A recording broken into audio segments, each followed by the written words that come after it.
Kannappa teaser 2 देखा जा चुका है, लेकिन उससे पहले एक सवाल है फिल्मी दुनिया वालों से। यार दिल पर हाथ रख के बताओ यार कि क्या ले दे के इस धरती पर अक्षय कुमार ही है? मतलब किसी भगवान के ऊपर अब हम मूवी बना रहे हैं तो उसमें अक्षय कुमार, किसी की बायोपिक उसमें अक्षय कुमार, हिस्टोरिकल फिल्में बनानी उसमें अक्षय कुमार। तो इससे साफ जाहिर होता है कि मेकर्स का जो है कहानी की तरफ कम और फेस वैल्यू पे ज़्यादा ध्यान है, कि जिसके चलते पब्लिक एटलीस्ट थिएटर तक तो आए।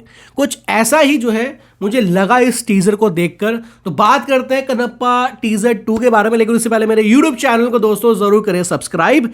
टीज़र देखा, बढ़िया लगा, पर जो फील आना चाहिए था, मतलब इतनी बड़ी स्टार कास्ट है भाई साहब, इतनी बड़ी स्टार कास्ट है, उस हिसाब से हाइप मिलनी चाहिए थी, वो हाइप नहीं मिली। ऐसा लग रहा है कि टीज़र आया और गया, तो ये एटलीस्ट नहीं होना चाहिए था।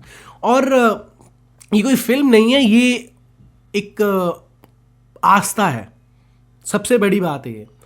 तो कन्नप्पा भगवान शिव जी के भक्त हैं, मतलब किस तरह से भगवान शिव जी के उन्हें दर्शन हुए, ठीक है, ये बहुत सारी चीज़ें बताती हैं कि कुछ गहराई है।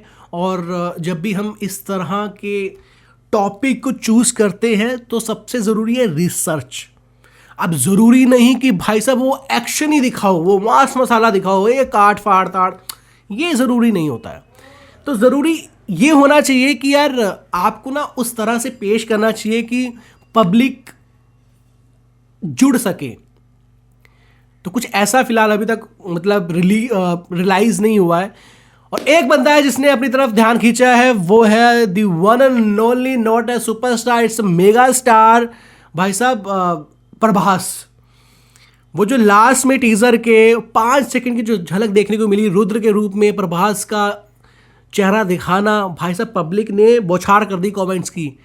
तो मुझे लगता है कि यार ये जितने भी व्यूज़ आए वो प्रभास के दम पर आए। अगर 100 कमेंट्स है तो 85 और 90 तो कमेंट है प्रभास के लिए। अब थिएटर तक भी प्रभास लेके जाएंगे। अब सोचने वाली ये भी बात है, मूवी अगले साल तो आने नहीं वाली, इसी साल, इनफैक्ट ये अप्रैल 25 को मूवी रिलीज़ होगी, तो उस हिसाब से इस मूवी की हाइप होनी चाहिए थी, वो नहीं है। और 100 करोड़ का इस मूवी बजट है। टीज़र में आपको कहीं ना कहीं कमियां दिखाई, आपने नोटिस की होगी, VFX थोड़ा थोड़ा आपको पुअर नज़र आएगा। और अक्षय कुमार की अगर बात करें, उनका भी डेब्यू है तेलुगु इंडस्ट्री में, तो 80 से 100 करोड़ का बजट है। तो मुझे लगता है कि कैमियो है अक्षय का और प्रभास का, और सुनने में ये भी आया कि दोनों ने एक भी पैसा चार्ज नहीं किया है। अब उम्मीद है कि यार फिल्म जब पर्दे पे आए तो हमारे साथ अटैच हो जाए। ऐसा नहीं होना चाहिए कि यार बस यार बड़े स्टार्स की फेस वैल्यू के चलते ही पिक्चर को बेचा जा रहा है, बस पिक्चर को बनाया गया है बिजनेस के लिए, ये नहीं होना चाहिए। आपने एक ऐसा टॉपिक चूज कर दिया है जो हमारे दिल के बहुत करीब है, विच इज़ गुड।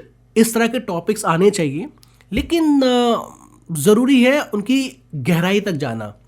अब कितनी गहराई तक ये मेकर्स गए हैं वो तो 25 अप्रैल को ही पता चलेगा। प्रभास के लिए कमेंट्स करके आप लिख सकते हैं क्या कहना चाहोगे आप, और टीज़र आपको कैसा लगा, डू कमेंट्स। और लास्ट में मेरे यूट्यूब चैनल को जरूर करें सब्सक्राइब। बहुत ही जल्द मुलाकात करेंगे एक और नए वीडियो के साथ। टिल देन अपना रखें ख्याल, बाय बाय, टेक केयर।